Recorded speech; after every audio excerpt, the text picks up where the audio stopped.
मियां साहब अगर कठुआ के मखनदीन भाई की एक बार बात करते थे, अगर इंजीनियर रशीद साहब कर सकते हैं तो मियां अल्ताफ साहब को क्या खौफ था। अब अगर एक जुमला बोलते तो मखनदीन भाई के साथ इंसाफ हो गया होता। लगता है पार्टी का दबाव था मियां अल्ताफ? नहीं, कोई दबाव नहीं होता। मियां अल्ताफ साहब पे कौन दबाव डाल सकता है जनाब? मोदी नहीं डाल सकता तो उमर अब्दुल्ला कौन है? नेशनल कॉन्फ्रेंस से बड़े हैं कुछ मियां? नहीं है, कुछ नेशनल कॉन्फ्रेंस उनके सामने नहीं है। नेशनल कॉन्फ्रेंस जिंदा ही मियां अल्ताफ साहब की वजह से है। कौन नेशनल कॉन्फ्रेंस?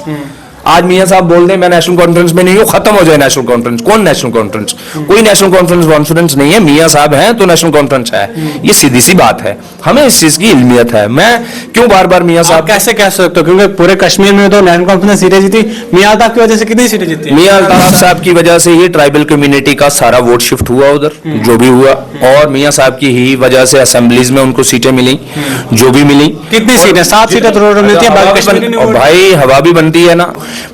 कोई पार्टी वार्टी इन पे प्रेशर नहीं डाल सकती। मियां अल्ताफ साहब वो हस्ती हैं जिनको मोदी भी प्रेशराइज नहीं कर सकते। लेकिन हमारे मसले में पता नहीं क्यों क्या हो जा रहा है। कोई नेशनल कॉन्फ्रेंस नहीं है। मियां साहब हैं तो नेशनल कॉन्फ्रेंस है।